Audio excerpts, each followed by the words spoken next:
Hello again. We hadn't been married very long, and we're at a new church. And I met Joe and his family, and he was pretty on fire for the Lord, excited about the Bible and doctrine and stuff. Something felt a little off in the dynamics with him and his wife and his kids. And I don't know, you just kind of leave that alone, wait and learn. We went over to his house one day after Sunday church service. We went over there to eat dinner. We're sitting around talking, and I'm seeing the chaos going on with his kids running here and just running there, not disciplined, not orderly, not in touch with their passions. After a little while, his wife was in the kitchen getting some stuff, and she got in a yelling fit about something with the kids.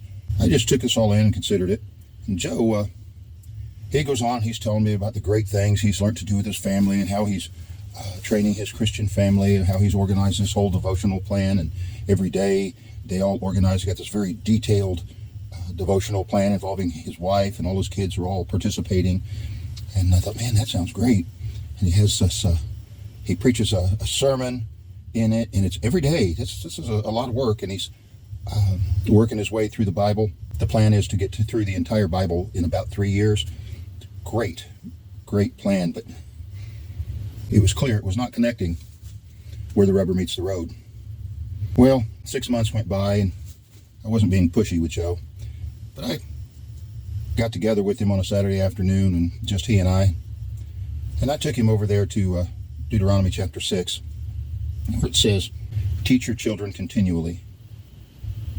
Talk about God's law all the time. And when you're walking in the way, and when you're lying down, and when you're getting up. And I pointed out to him, this is literally instructions to a father here in Deuteronomy 6 for how to teach his family, how to teach them the gospel, how to train them as Christians.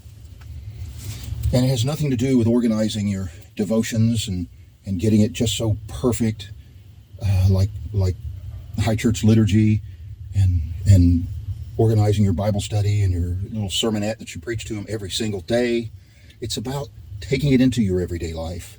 You see, it said to do it by talking about it all the time, and talking about it when you're walking down the road, when you're lying down, when you're getting up. That's saying everyday life throughout the day when you're going about your life. We understand that most of what Jesus taught his disciples was when they were walking, was in the course of going. It would appear that most of what the disciples learned from Jesus, what stuck to them the most at that time, was by being with him, by living with him, by walking wherever they were going all the time.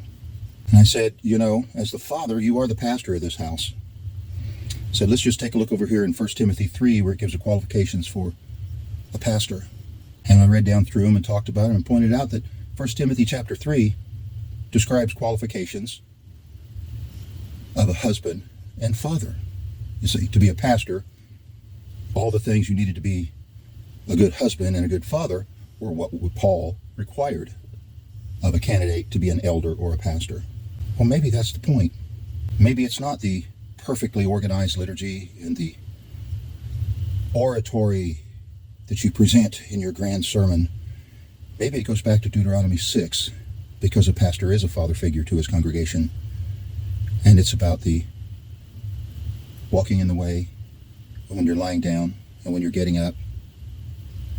It's the everyday interaction, that relationship, where you communicate and you teach your congregation.